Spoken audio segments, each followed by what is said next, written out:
In one of my previous videos, Starfall asked, do I plan to do a video on how strong Benimaru is? And here's my answer. Yes. And also thank you for the character suggestion, and with that, let's get back to the video.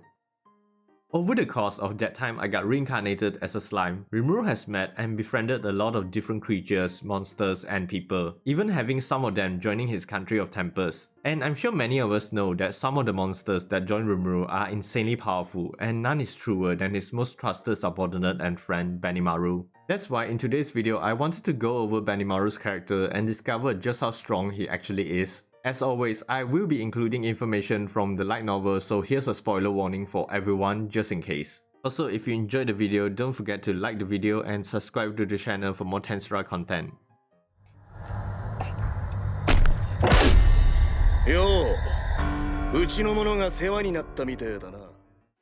Before Benimaru became one of the subordinates of Rimuru Tempest, he was just a nameless monster that resided in the ogre village inside the Great Jura Forest. However, his village was eventually destroyed by the rampaging orcs and he managed to escape along with 5 other ogres. He would then encounter and fight Rimuru, thinking he was responsible for the destruction of his village. He was defeated by Rimuru and decided to briefly work with him until he has gotten his revenge on the orcs that destroyed his village. And Rimuru wanted to help them, so he gave the ogres names and they would become the third group of monsters to receive a name from him. After receiving his name of Benimaru, he evolved from an ogre into a KIJIN, and at that point in time, he was considered to be the most powerful subordinate of Rimuru. When Rimuru defeated the orc disaster, Benimaru decided to serve him and became a permanent member of the newly formed Tempest Federation. He was given the job of Grand General and would be responsible for the military affairs of the nation. Now, to actually understand Benimaru's strength, I first have to briefly go over how Tensura raised the strength and danger value of monsters. This will only be a brief explanation, but if you want a more comprehensive look at the topic, feel free to let me know in the comments and I'll do a separate video on it. Okay, so the threat level that the monster poses are separated into 4 types, with each increasing in the danger level and strength of said monster.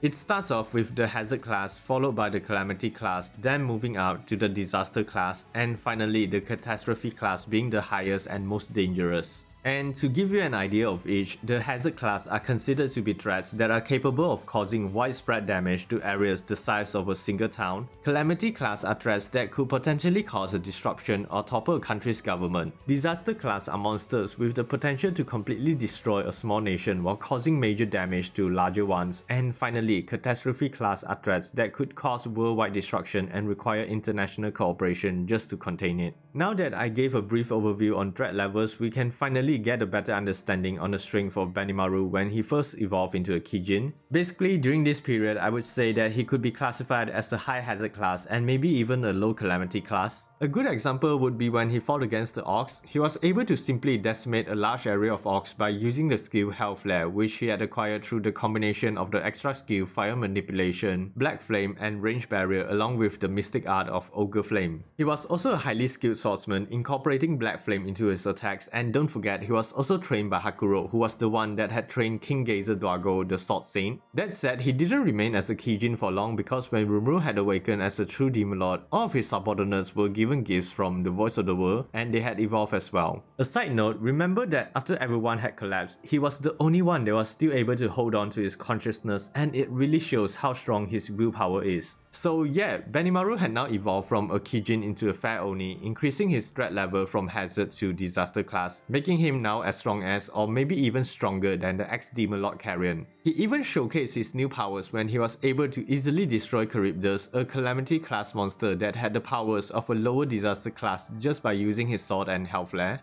But that's not all, as Benimaru also had gained an offensive unique skill that is quite suited to his aggressive personality and for his job as the Tempest Grand General called Generalissimo. This unique skill grants him the ability to monitor and have enhanced control over his powers and even his aggressive tendencies for battle. Like most unique skills, it also possesses a set of sub-skills, and the first one is Thought Acceleration. It mainly raises the thought processing speed of an individual, but for Benimaru, who's responsible for leading the military, it can be used to quickly analyze the conditions and information of the battlefield so he can make fast-paced decisions for his troops. And moving on, we have Thought Domination, a sub-skill that essentially allows him to affect or even sensing a target's consciousness and their psyche. Thought domination was likely used in conjunction with another sub-skill called predictive calculation, so he can sense the flow of power among his military forces, calculating the probability of victory almost like a prophet. And if the outcome of the battle was bad, he can instantly send orders to his forces remotely and order a change in strategy, allowing him to command his army without a single miscommunication. Additionally, this sub-skill also helps Benimaru control the output of his strength and prevents energy waste. Lastly, we have Inspire Forces, which is, as the name suggests, it allows Benimaru to inspire and give a 30% or more boost to all of his forces. With his Kurenai force of 300 ogres who already had threat levels of at least Hazard class, a boost of 30% could in theory bump them up to even a Calamity class. Besides that, he also acquired a few additional extra skills like Magic Sense, which allows him to perceive the surrounding magical energy or magic cues. Heat Sense basically allows him to observe the heat around him, similar to infrared vision. Spatial Travel, a skill used for instant travel to locations the user has been to before. Steel Strength, which increases his overall durability and strength. Fire Manipulation, which allows the user to manipulate the element of fire. Haki, the ability to give off an intense aura to intimidate or incapacitate enemies. And Black Flame, which remained the same while his previous range barrier had evolved into multi-layer barrier, a thin invisible coating covering the body with several layers of different resistances. And speaking of resistance, he had quite a few as well, but the important one I wanted to mention is called Poison Resistance, because unlike the other resistances which he obtained normally, Poison Resistance was something he obtained through constantly taste testing Shion's cooking. I mean, this is clearly a sign of how powerful Benimaru is. He can survive Shion's cooking. However, even though Benimaru has already become quite powerful, he would grow more powerful when he awakened as a true demon lord after the Eastern Empire invasion on the Labyrinth. When the Eastern Empire was defeated, Rimuru had held a reward ceremony so he can award 100,000 souls to his subordinates who can awaken as true demon lords. As expected, Benimaru was the first to receive this reward, so he was given the souls and the new title of Flare Lord. But when the souls were given to him, the evolution failed because Benimaru wasn't really ready to evolve into a true demon lord yet. The reason is that after being awakened as a true demon lord, they become a spiritual being, and there is no longer a limit on how long they can live, so the need to procreate would become obsolete. Benimaru, who was the leader of the ogre tribe, felt responsible to maintain the survival of their species, so he couldn't accept the terms to awaken as a true demon lord. It's also noteworthy to point out that during this time, Benimaru also had marriage issues in that he needed to choose whether Albus of the Three Biscuiteers or the Tengu Momiji, who just so happens to be Hakuru's daughter, will become his wife. But Benimaru, being a total Chad, didn't even need to choose because Albus and Momiji declared they both wanted to become his wife. Rimuru was jealous of Benimaru, but he allowed the Chad to marry the both of them after the ceremony ended. And you know Benimaru is truly powerful when right before the final battle against the Eastern Empire, he managed to get Albus and Momiji somehow pregnant, so he fulfilled the final condition for evolution and automatically awakened as a true demon lord.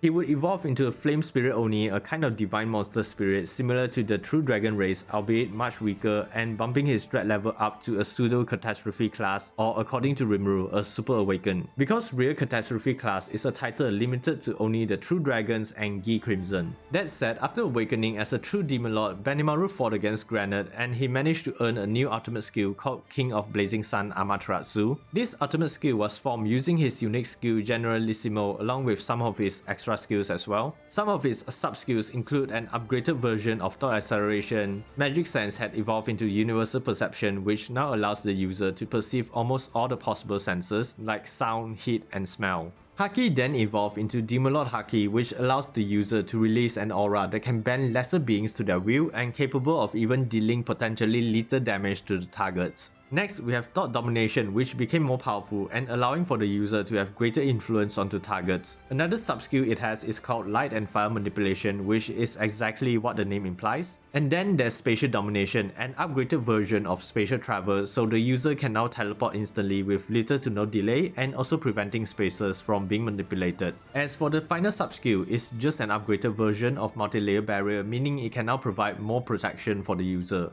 So to give an idea of how powerful Benimaru became after he acquired his ultimate skill, the opponent I mentioned earlier, Granite, was known as the hero of the Eastern Empire, the god of war, and considered to be second only to the true dragon Valgrind in terms of raw power, so he wasn't just some weak ass opponent. When Benimaru fought against Granite, he utilized the power of the sub-skill Light and Fire Manipulation to accelerate himself to speeds that was almost at the level of Valgrind. Then he imbued his mythical great weapon Red Lotus with fire that was as hot as the sun, and using Sword Flash, he was able to defeat Granite with a single slash. If that isn't a good example of how strong he has become, then I don't know what is. Anyways, I would say like Rimuru, Benimaru is definitely insanely powerful with the skills, equipment and abilities he has managed to acquire over the series, and despite not being the strongest subordinate anymore, he is still considered to be the top 3 strongest in the 12 patrons of Rimuru, being ranked alongside Devil Lord Diablo and Mist Lord Zijin. But rankings aside, what's important is his role as the Grand General of the Jura Tempest Federation, always being able to help Rimuru lead their forces to countless victories while making sure they never lose any more lives in battle ever again. Rimuru really is lucky to have Benimaru as a subordinate and also a friend, seeing how they always like to mess around with each other is always entertaining. 今度こそ死ぬかも。自業自得ってことで。 So yeah, that's all for our look at the character of Benimaru, the Chat Oni, and how powerful he truly is. So what do you think of Benimaru? Do you like or dislike the character? Feel free to let me know in the comments down below along with any other character suggestions. If you enjoyed the video, be sure to give it a like, subscribing to the channel and hitting that notification bell to stay up to date with my content. Thanks for watching, and as always, stay safe everyone.